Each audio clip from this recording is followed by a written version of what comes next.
우리는 안데르센의 동화 미운 오리 새끼를 잘 알고 있습니다.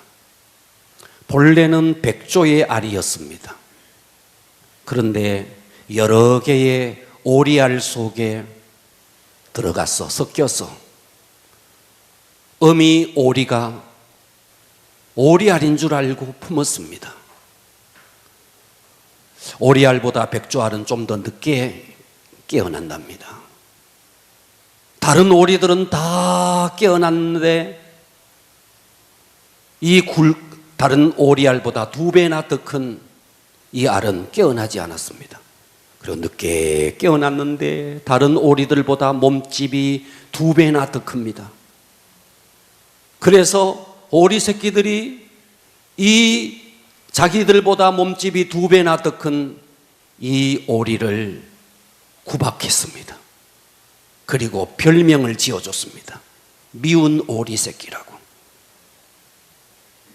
그래서 집에서 계속 형제들에게 괄시를 받고 구박을 받다가 드디어 이렇게는 못 살겠다 해서 집을 떠납니다.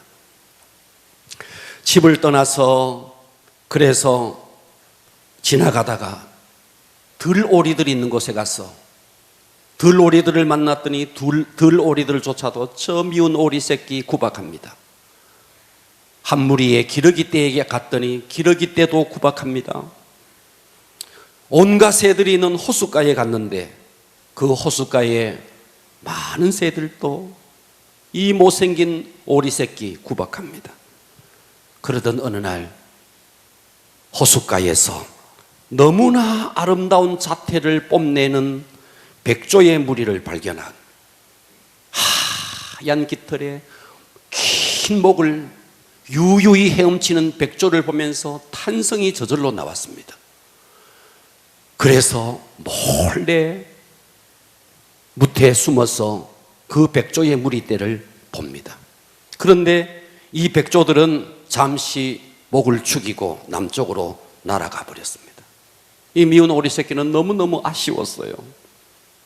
백조들이 떠나간 호수에 차가운 겨울이 찾아왔고 추위에 쓰러지다가 어느 날 한 농부에게 발견되어서 농부의 집에 가게 됩니다. 농부의 집에 가서 밀가루 푸대를 엎지르고 우유통을 엎지르고 그래서 말썽을 부리다가 농부의 집에서 쫓겨납니다. 그러는 사이에 봄이 왔어요. 호숫가에 있던 이 미운 오리 새끼는 그 전에 정말 하얀 털에 목이 긴 그 백조의 무리를 보았을 때 탄성이 절로 나왔는데 그때 잠시 보고 너무 안타까웠는데 그 백조의 무리가 유유히 우아하게 헤엄을 치면서 호숫가에 있습니다. 무태에 숨어서 계속 지켜보는데 가까이 가면 너무 미운 오리 새끼 할 것 같아서 두려워서 가까이 가지도 못했습니다. 그런데 이게 웬일입니까? 한 번도 자기가 물 아래를 쳐다본 적이 없는데 한순간 물 아래를 쳐다보니까 물 아래에 비친 자기의 모습이 저 우아한 백조의 모습과 너무나 닮아 있었습니다. 그러는 사이에 백조들이 다가와서 이렇게 인사합니다. 아름다운 백조님 안녕하세요. 이 미운 오리 새끼가 너무너무 놀랐어요. 내가 백조라고? 내가 아름다운 백조라고? 그러는 사이에 아이들이 깔깔거리면서 저 백조는 새로운 백조가 왔나 봐. 백조의 자기 발견. 이때까지 자기는 오리인 줄 알았어요. 미운 오리인 줄 알았어요.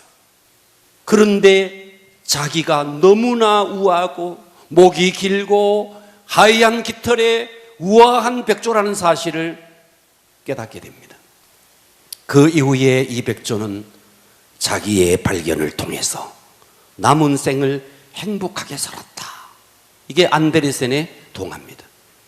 자, 여러분, 이 이야기는 사실 누구의 이야기냐 하면 우리들의 이야기예요. 하나님은 우리를 향해서 항상 말합니다. 나는 너를 사랑해. 너는 나의 형상이야. 너는 나의 걸작품이야. 너는 신묘막측한 존재야. 하나님은 계속해서 우리를 향해서 그렇게 말하는데, 나는 못생겼어, 나는 할 수 없어, 나는 바보야, 나는 실패자야, 나는 똑똑하지 못해. 여러분, 이 모든 말들은 사실은 사단이 내게 속살때는 음성입니다. 그러니까 오늘 우리가 말씀을 통해서 나라는 존재의 자기 발견이 제대로만 이루어진다면 여러분은 하늘 높이 나르는 빛상하는 독수리 같은 인생을 살게 될 겁니다. 여러분, 가끔씩 말이죠, 특수 처리한 거울이 있어요. 그 거울, 특수 처리한 거울 앞에 서면 어떨 때는 몸이 길쭉하게 거인처럼 보이고, 어떤 특수 처리한 거울 앞에 서면 납작한 난장이처럼 보이기도 합니다. 그러나 우리는 놀라지 않아요. 이 거울은 특수 처리했다, 나의 본래 모습은 그런 것이 아니다, 우리는 알고 있기 때문에 그 거울 앞에서 조금도 놀라지 않습니다. 그런데 우리가 반대로 한번 생각해 봅시다. 태어나서 지금까지 나는 단 한 번도 정상적인 거울을 본 적이 없어. 거실에 가도 납작한 난장이로, 화장실에 가도 납작한 난장이의 모습으로, 어디를 가더라도 특수 처리한 거울밖에, 태어나서 지금까지 그런 거울밖에 본 적이 없어요. 그래서 우리는 착각하고 사는 거예요. 아, 나는 저렇게 생겼나 보다, 나는 저렇게 난장이처럼 생겼나 보다. 거울을 통해서 자기를 그렇게 인식하면서 평생을 그렇게 산 거예요. 여러분, 많은 사람들이 지금까지 살아오면서 너무나 잘못된 거울 앞에서 우리는 스스로의 모습을 제대로 알지 못하고 살아가고 있는 겁니다. 그렇다면 우리의 본래의 모습을 그대로 비춰주는 거울이 단 하나가 있으니 그것이 무엇이냐?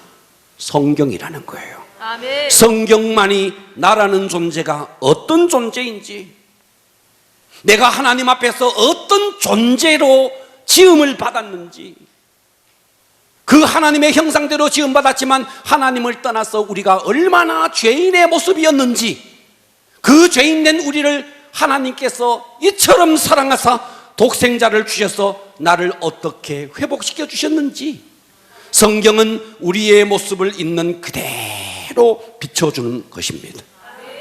그런데 이 세상에 잘못된 거울이 있어요. 그 잘못된 거울이 여러 개의 거울이 있습니다.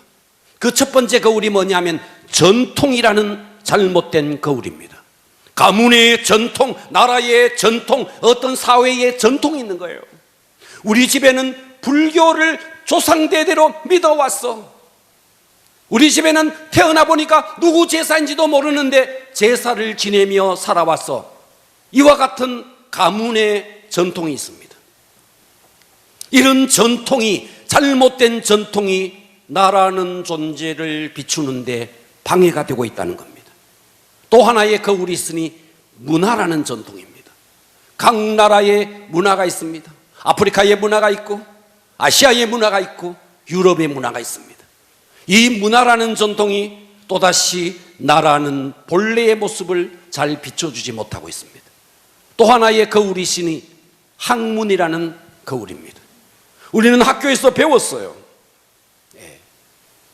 이 땅은 빅뱅 이론에 의해서 뻥 하면서 그렇게 이 땅이, 존재가, 이 우주가 생성되었다.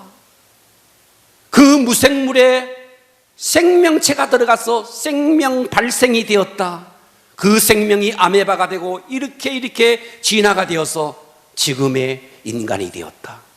이와 같은 학문이라는 잘못된 거울이 나라는 존재를 제대로 비춰주지 못하는 겁니다. 그러니까 사람들은 태어나서 지금까지 왜곡된 이 땅의 전통이나 이 땅의 문화나 이 땅의 학문을 통해서 자신의 모습을 제대로 보지를 못했는 겁니다. 근데 성경은 우리에게 있는 모습 그대로를 비춰줍니다. 아멘. 그래서 저는 오늘 설교의 제목을 이렇게 잡았습니다. 진리를 통한 자기 발견. 따라서 합시다. 진리를 통한 자기 발견. 오늘 하나님의 말씀, 하나님의 말씀이라는 진리를 통해서 지금까지 문화, 전통, 학문이라는 잘못된 거울을 통해서 왜곡된 나 자신을 봤는데, 성경이라는 진리를 통해서 나라는 존재가 어떤 존재인지 스스로를 발견할 수 있기를 축복합니다. 아멘. 첫 번째, 나는 하나님의 형상이다. 따라서 합니다. 나는 하나님의 형상이다. 형상이다. 자, 무수히 들어왔던 이 말씀 오늘 새겨서 들으시고 아멘. 이 하나님의 형상을 온전히 회복하기를 축복합니다. 아멘. 할렐루야. 세상의 학문은 뭐라고 말하느냐? 자연이라고 그래요. 저 눈에 보이는 것을 다 자연이라고 그래요. 저는 자연이라는 말을 쓰기를 대단히 싫어합니다. 자연이 아니고 만물이에요.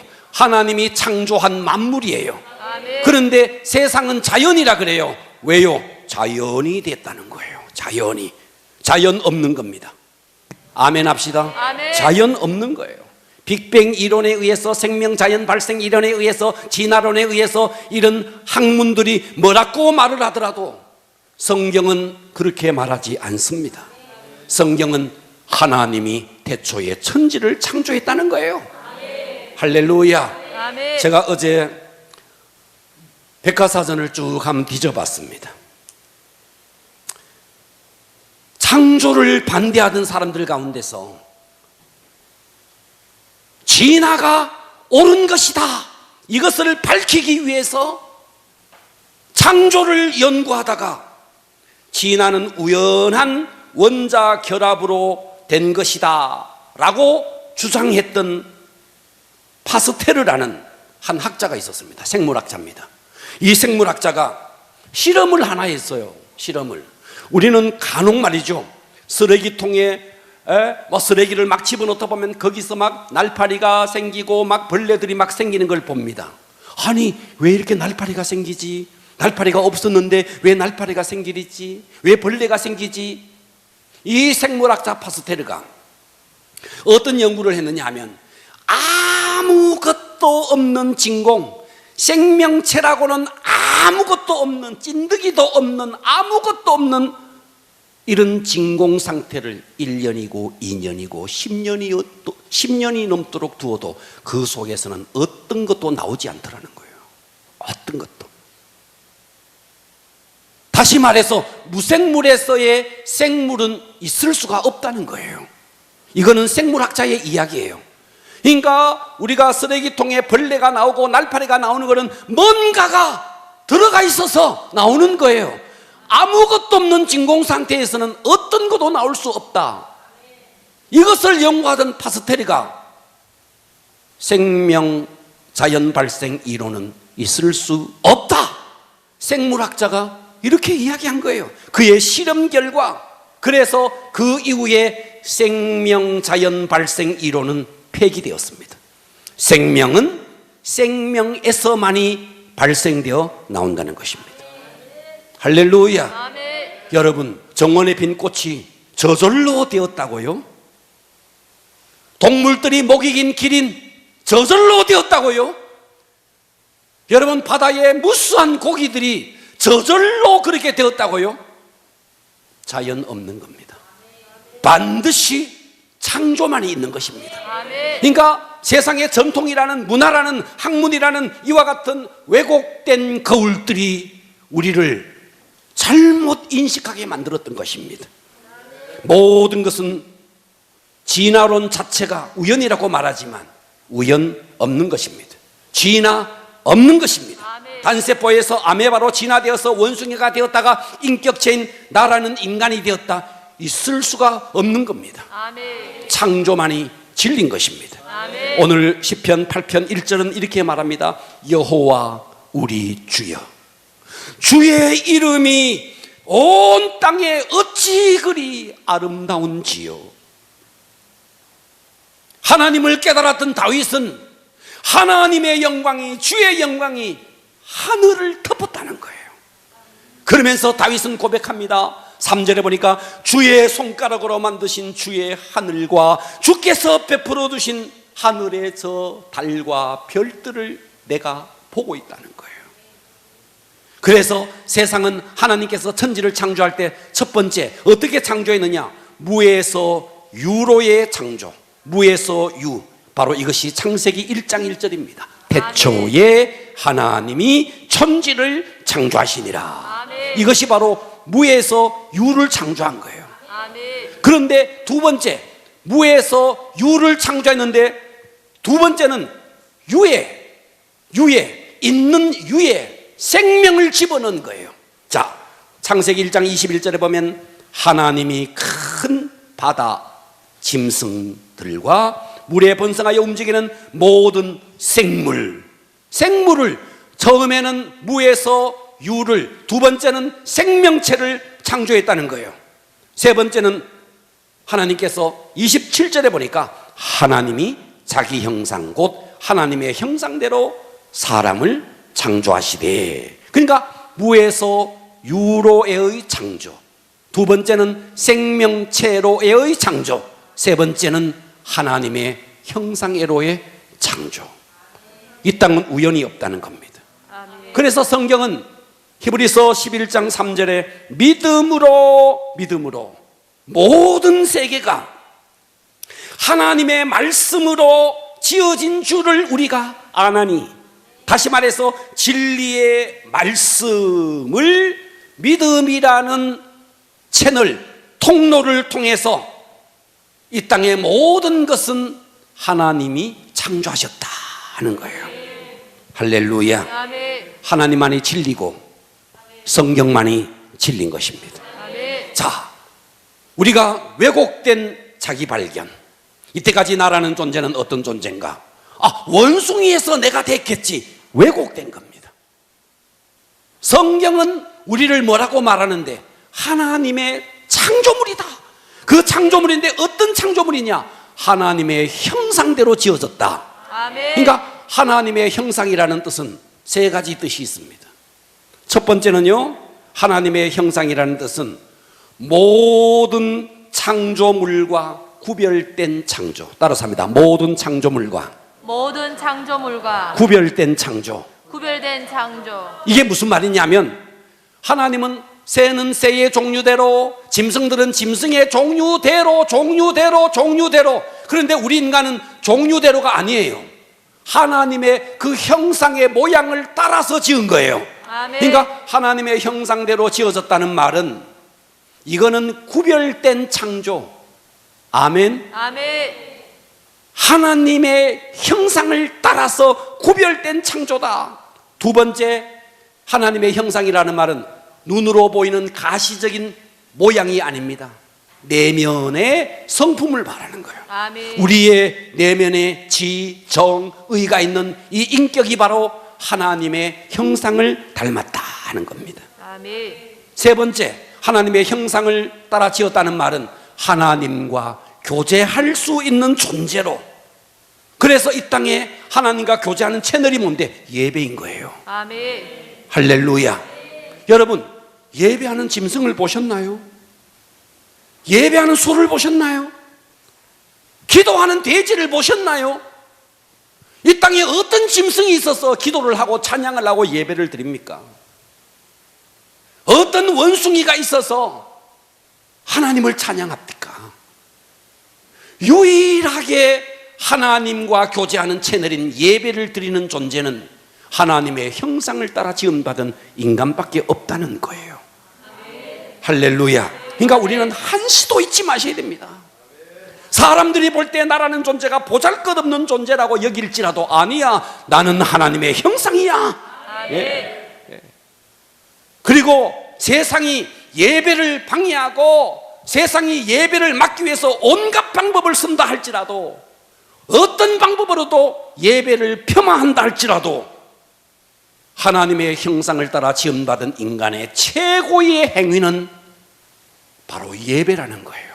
아멘. 그러니까 여러분들은 지금 이 자리에서 인생으로서 가장 존귀한 행위를 하고 있는 겁니다. 아멘. 하나님의 형상을 따라 지음받았다는 그 자체가 하나님과 교제하는 존재로, 하나님을 예배하는 존재로 창조되었다 하는 거예요. 아멘. 그러니까 우리는 진리를 통해서 자기를 발견해야 됩니다. 나라는 존재는 어떤 존재냐?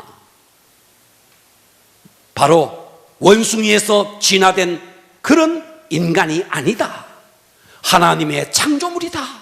그런데 어떤 창조물이냐? 하나님의 형상을 따라서 하나님과 교제하는 자로 나를 창조했다. 아멘. 그래서 여러분들은 지금 이 자리에서 여러분의 생애의 최고의 행위를 하나님 앞에 드리고 있는 것입니다. 아멘. 할렐루야. 아멘. 두 번째, 진리를 통한 자기의 발견. 두 번째는 나라는 존재가 어떤 존재냐? 하나님의 사랑의 대상이다.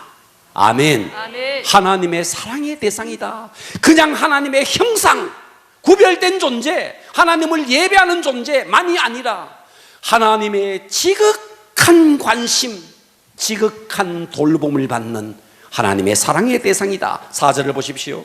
사람이 무엇이기에, 사람이 무엇이기에 주께서 그를 생각하시며 인자가 무엇이기에 주께서 그를 돌보시나이까. 여기서 사람 히브리어로 에로시라는 말이에요. 사람, 에로시. 이 말은 깨어지기 쉬운 존재라는 거예요. 사람은 깨어지기 쉬운 존재다. 따라서 합니다. 사람은 깨어지기 쉬운 존재다. 깨어지기 쉬운 존재다. 예, 여러분, 사람은요 깨어지기 쉬운 존재예요. 예, 연약하기 그지없는 존재예요. 지난 태풍에 뭐 수영을 잘한다고요? 하나님이 물살 한번 내버리면 뭐 20km고 30km고 더 내려가는 연약한 존재예요. 우리 인간이 뭐라고 자기를 자랑해요. 예. 그리고 여기서 인자 히브리어로 벤 아담입니다. 이것은 흙의 아들이라는 말이에요. 흙의 아들. 인자 하면 흙의 아들 하겠습니다. 인자. 흙의 아들. 인자. 흙의 아들. 그러니까 우리 인간은 보잘것없는 연약한 먼지로 된 존재가 우리 인간이다 하는 거예요. 아멘. 예. 우리 인간이 뭐 밭을 일구고 논을 일구도 태풍이 와서 산사태가 일어나 버리면 그냥 흔적도 없이 다 사라져 가는 거예요. 예? 우리 인간이 어떤 존재냐? 깨어지기 쉬운 존재, 먼지와 같은 티끌과 같은 존재가 우리 인간인데, 그런데 성경이 시편 8편 4절에 이렇게 말했어요. 사람이 무엇이기에, 깨어지기 쉬운 존재인 이 사람이 무엇이기에 주께서 그를 생각하시며, 이 생각한다는 말은 마음에 담았다는 말이에요. 생각한다 하면 마음에 담았다. 생각한다. 마음에 담았다. 생각한다. 마음에 담았다. 예, 이 연약한 존재, 깨어지기 쉬운 존재, 티끌과 같은 존재를 하나님의 마음에 담았다는 거예요. 아멘. 생각하시며, 그 다음에 인자가 무엇이길래, 티끌 같은 존재인 우리가 무엇이길래 그를 돌보시느냐. 돌보신다는 말은 지켜주신다는 말이에요. 아멘. 그러니까 하나님이 먼지만 또 못한 티끌 같은 존재, 이 연약한 존재를 하나님의 마음에 담으시고, 아멘. 하나님이 우리를 눈동자처럼 지켜주신다는 거예요. 아멘. 이 시편을 썼던 다윗은 이렇게 하나님이 나를 향한 사랑이 지극하다. 그래서 자, 8편 9절을 보십시오. 여호와 우리 주여, 주의 이름이 온 땅에 어찌 그리 아름다운지요. 내가 하나님의 형상대로 지음받아서 하나님과 교제한 하나님의 특별한 사랑을 받는 존재라는 사실을 깨닫고 이렇게 고백하는 거예요. 여호와 우리 주여, 주의 이름이 온 땅에 어찌 그리 아름다운지요. 여러분, 처음에 예수를 믿었을 때 어제와 다른 오늘을 경험했지 않습니까? 어제 똑같이 보았던 저 나뭇잎이 오늘 예수를 믿고 나니까 저 나뭇잎이 나를 향해서 손짓을 하는 그 모습을 보지 않았습니까?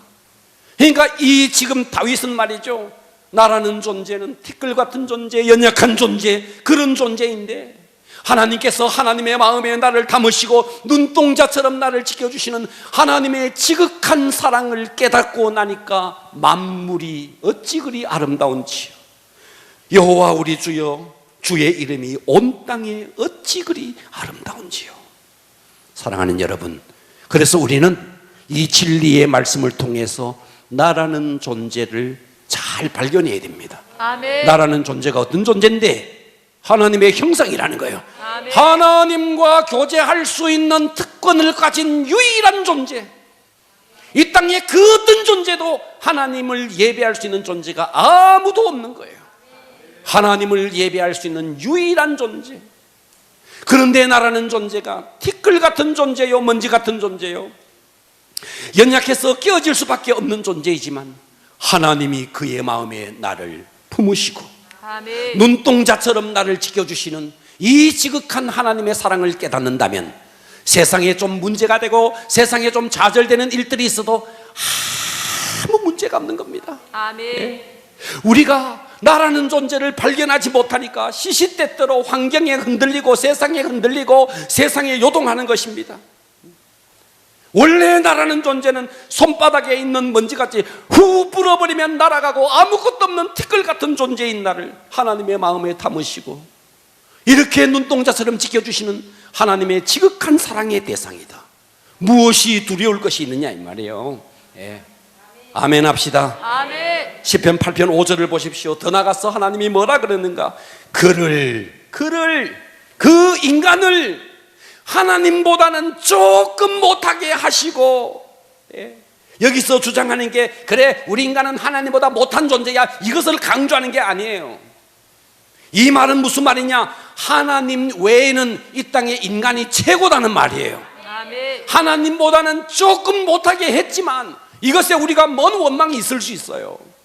하나님보다는 조금 못하지만 이 땅의 창조물 가운데 최고의 걸작품이 바로 우리 인간이라는 거예요. 아멘. 그래서 그에게 영화와 종기로 관을 씌우셨나이다. 이 영광스러운 존재, 이 존귀한 존재가 바로 나라는 거예요. 할렐루야. 아멘. 세상 만물 가운데 가장 영광스러운, 세상 만물 가운데 가장 존귀한 존재가 바로 나입니다. 내가 누구입니까? 하나님의 걸작품이라는 거예요. 아멘. 이보다 더 최고의 작품, 하나님이 창조한 피조 세계에서 우리 인간보다가도 더 최고의 작품은 이 땅에 있을 수가 없는 거예요. 이것이 나라는 거예요. 그러니까 우리는 나라는 존재의 바겐세일을 하지 말아야 됩니다.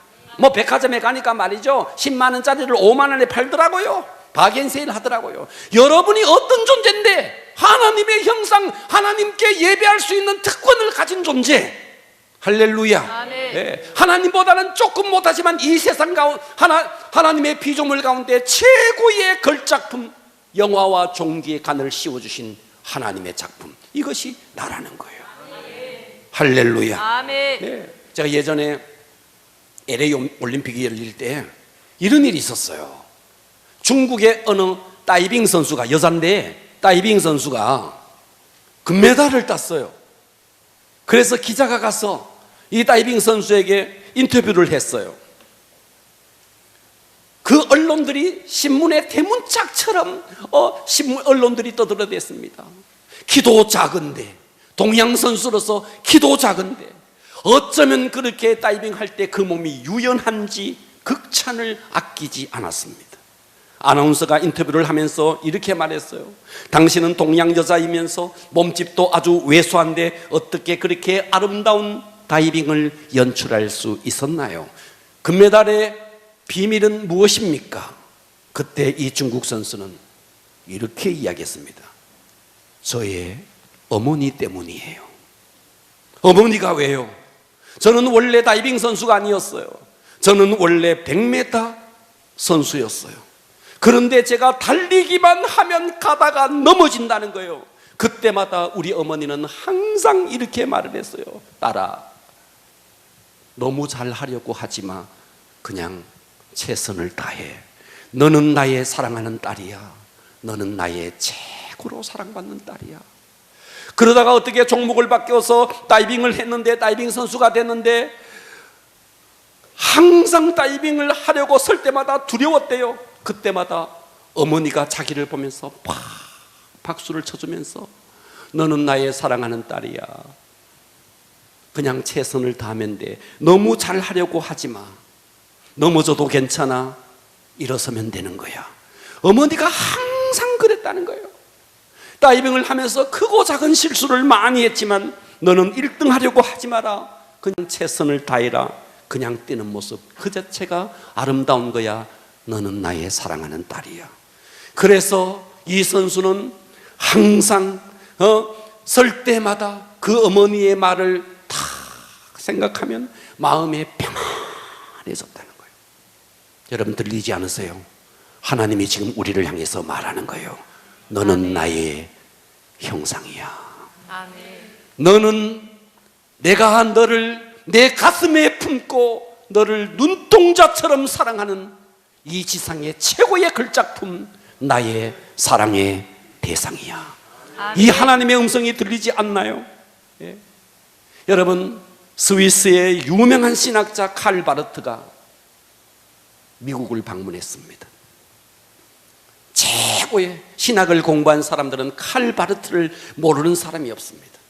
스위스가 낳은 최고의 신학자 칼 바르트가 미국을 방문했어요. 수많은 인파가 몰려왔고 수많은 기자들이 세계적인 신학자의 방문을 환영하면서 박사님은 한평생 성경을 연구하면서 발견한 위대한 발견이 무엇입니까? 사람들은 종이를 가지고 따라 적으려고 이 노 박사의 입에서 어떤 신학적인 기가 막힌 연설을 할까 따라 적기 위해서 있었는데 딱 한마디 했어요. 예수님이 나를 사랑한다는 거, 나 그거 알아요. Jesus loves me, this I know. 예수님이 loves me, 나를 사랑하는 거, this I know, 나 이거 알아요. 예수님이 나를 사랑하는 거, 그거 나 알아요. 성경이 나에게 그렇게 말했어요. 그 수많은 기자들이 몰려와서 이 노 박사의 입에서 어떤 소리가 나올까 그것을 기대했는데 이 한마디 하는 거예요. 예수님이 나를 사랑하는 거, 나 그거 알아요. 성경에 그것이 기록되어 있어요. 여러분, 우리나라에 수 없는 그 선교사들이 왔는데 이 선교사들이 우리나라에 와서 제일 먼저 가르친 찬송이 뭔지 아십니까? 예수 사랑하심은 바로 이 찬송을 제일 먼저, 그래서 우리나라에 백홍준이라는 최초 신자입니다. 최초 신자. 예. 최초 신자가 백홍준인데 이 백홍준이라는 사람이 나중에 최초 순교자가 돼요. 이 사람도 제일 먼저 동네마다 돌아다니면서 불렀던 노래가 예수 사랑하심은. 내가 이거 안다는 거예요. 이것이 성경에 기록되어 있다는 거예요. 여러분, 이보다 더 기가 막힌 명연설이 어디 있겠습니까? 할렐루야. 아멘. 깨달으십시오. 진리를 통해서 우리는 자기를 발견해야 됩니다. 아멘. 첫째, 나는 하나님의 형상이라는 거. 아멘. 하나님의 형상이라는 말은 하나님을 예배할 수 있는 특권을 가진 존재라는 거. 두 번째, 나라는 존재는 하나님이 가슴에 품고 하나님이 눈동자처럼 지켜주는 나라는 존재가 그저 먼지 같은 존재, 깨어지기 쉬운 연약한 존재이지만 하나님의 가슴에 품고 눈동자처럼 지켜주시는 하나님의 최고의 사랑받는 존재라는 사실. 더 이상 무엇이 필요한가요? 세 번째, 진리를 통한 자기 발견. 세 번째는 내가 어떤 존재냐? 나는 만물의 통치자라는 사실. 따라서 합니다. 나는 만물의 통치자다. 나는 만물의 통치자다. 아니, 통치자는 하나님 아니십니까? 아니요. 하나님이 원래 통치자예요. 그런데 하나님이 우리에게 위임을 했어요. 성경을 보십시오. 시편 8편 6절을 봅니다. 주의 손으로 만드신 것을, 그랬죠? 만든 것은 주님이에요. 하나님이에요. 주의 손으로 만드신 것을 이 사람으로 하여금, 인자로 하여금 먼지 같은 존재, 티끌 같은 존재, 깨어지기 쉬운 인자에게 다스리게 하시고 만물을 그 인자에게 그의 발 아래 두셨으니 곧 모든 소와 양과 들짐승이며 공중의 새와 바다의 물고기와 바닷길에 다니는 것이니라. 아멘. 할렐루야. 아멘. 만물은 하나님이 창조했습니다. 하나님이 통치합니다. 그런데 하나님이 그 통치권을 누구에게 줬는데 바로 나에게 주셨다는 거예요. 아멘. 할렐루야. 아멘. 그러므로 여러분은 사업을 하면 사업을 다스릴 자격이 있는 자예요. 아멘. 예. 이 땅에 어떤 것도 다스릴 자격이 있는 자예요. 여러분은 돈을 다스리는 자입니까? 돈의 노예입니까? 돈에 끌려다닙니까? 돈을 지배하는 자입니까? 하나님은 우리를 만물의 지배자로, 만물을 통치하는 자로 이렇게 창조했다는 거예요. 아멘. 그런데 우리는 이 만물을, 이 땅에 잘못된 자기를 발견한 자들은 만물을 섬기고 있는 거예요. 하나님은 태양을 창조했어요. 그런데 우리 인간이 태양 신이라 하여 태양을 섬기는 거예요. 해마다 연초가 되면 해맞이를 가요. 동해에 떠오르는 해맞이를 가요. 나는 그때마다 해가 보면서, 개들을 보면서, 그분들을 보면서 얼마나 가짜날까 싶어요. 하나님의 창조물인 나를 신처럼 여기는 우리 인간들을 보면서 얼마나, 그래서 해가 웃는 거예요. 가짜나서 웃는 거예요. 해맞이를 하는 그 사람들 보면서 가짜나서 웃는 거예요. 우리를 보면서는 기뻐서 웃고. 듣고 계십니까? 아멘. 하나님이 왜 하늘에 해를 띄웠는데, 태양빛이 있고 태양에 온기가 있어야 이 땅에 생물이 자라고 그 생물을 먹고 우리 인간이 살 수 있도록 모든 환경을 열어놓으신 것입니다. 아멘. 하나님이 왜 밤을 주셨을까요? 왜 하나님이 어둠을 주셨을까요? 커튼을 딱 닫고 왜 어둠을 주셨을까요? 김집사야, 너 오늘 수고했다. 이제 커튼 내리고 잠을 좀 자라. 잠을 자라고 어둠을 준 거예요. 아멘. 예? 우연히 생긴 게 아니라고요. 그런데 하늘에 밤에 나가보면 달이 떠있네. 여러분, 깜깜한 밤에 우리가 조그마한 미등을 켜놓지 않습니까? 화장실 가는데 넘어지지 말라고. 밤에 왜 달을 하나님이 두셨는데 어두운 밤길을 넘어지지 말라고. 별도 반짝반짝, 달도 이렇게 부드럽게 이렇게 우리에게 달빛을 비춰주는 거죠. 아멘. 할렐루야. 아멘. 그런데 달이, 하나님의 창조물을 달을 이 땅의 사람들이 달신을 섬기는 거예요. 달신을. 그러니까 달이 가짜나서 환하게 웃다가, 반쪽으로 웃다가, 초생달로 웃다가 가짜나서 달이 웃는 거예요. 신도 아닌 자기를 섬겨대니, 신도 아닌 자기를 보면서 복을 달라 그러니 달이 얼마나 가짜겠어요. 환하게 웃다가, 반쪽으로 웃다가, 초생달로 웃다가, 너 노는 꼴 참 웃긴다 그러는 거죠. 달은 하나님의 피조물입니다. 아멘. 그래서 우리 인간 위에는 딱 한 분 하나님밖에 없습니다. 아멘. 그래서 우리 인간은 이 땅에 그 어떤 것도 섬겨서는 안 됩니다. 아멘. 우리가 섬겨야 될 유일한 분은 오직 우리 위에 계시는 하나님 한 분밖에 없는 겁니다. 아멘. 이 땅에 하나님이 창조한 모든 만물들은 우리가 지배하고 다스리는 위임자로, 하나님이 통치자로 우리를 세웠다는 것입니다. 아멘. 어떤 나라에 가니까 쥐를 섬기더라고요. 어떤 나라에 가니까 바퀴벌레를 섬기더라고요. 바퀴벌레가 들어올 수 있는 환경을 열어놓는 거예요. 그래서 바퀴벌레가 많아야 풍년이 든대요. 이런 나라가 다 있어요. 쥐가 많아야 풍년이 든대요. 그런 나라가 있다요. 얼마나 문화와 전통에 잘못된, 왜곡된 자기를 발견한 것입니까?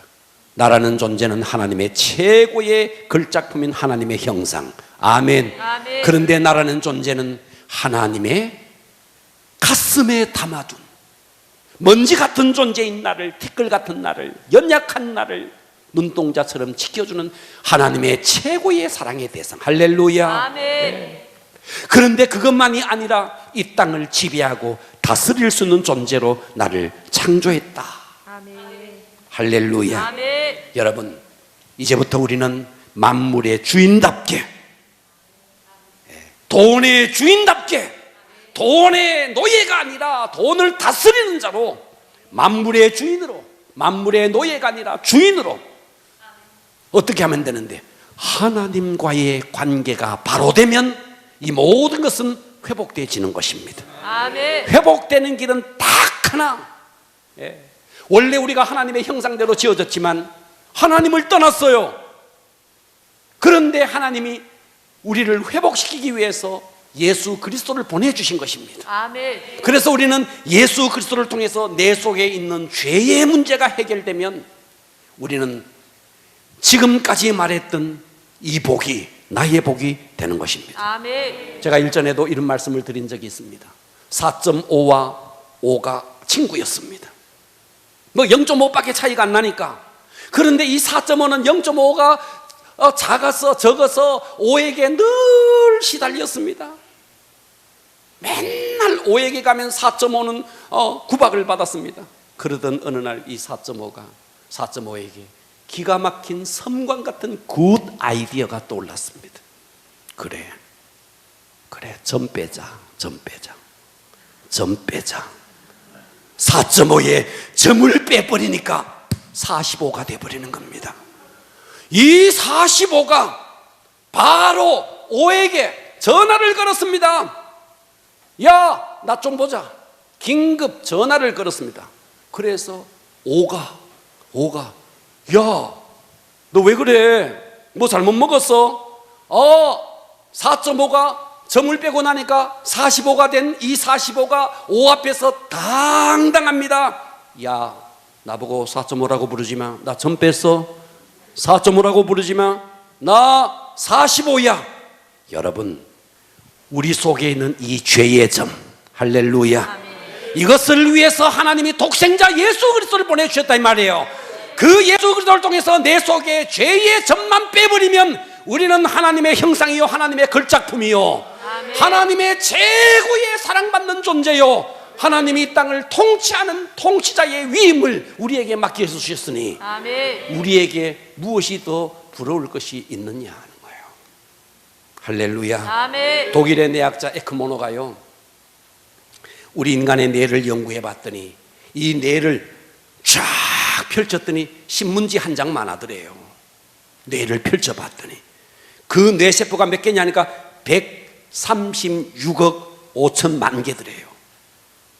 그런데 136억 5천만 개의 뇌세포, 그 뇌세포 하나가 성능이 어느 정도 되느냐니까 트랜지스터 하나 정도의 성능이 되더래요.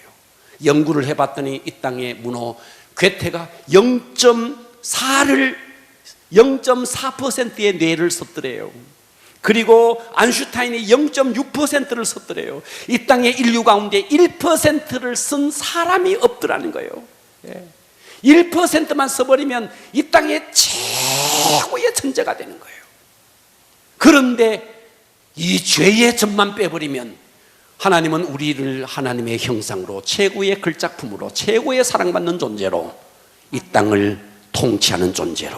아멘. 그러면 어떻게 해야 됩니까?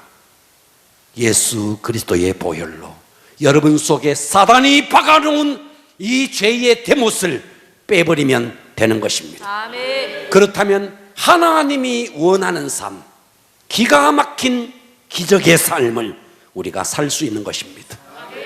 우리 모두 하나님의 형상으로, 나라는 존재는 하나님의 사랑받는 최고의 걸작품이라는 것. 아멘. 그러므로 여러분은 사업을 하더라도 명령하십시오. 아멘. 나는 이 사업의 통치자야. 원래 하나님의 것이지만 하나님이 나에게 위임한 거야. 아멘. 얼마든지 명령할 수 있는 자격이 여러분에게 있는 것입니다. 그러므로 우리는 사업을 하더라도 돈에 질질 끌려다니는 노예가 아닌 사업의 통치자가 될 수 있는 것입니다. 아멘. 승리자가 되기를 축복합니다. 아멘. 기도하겠습니다.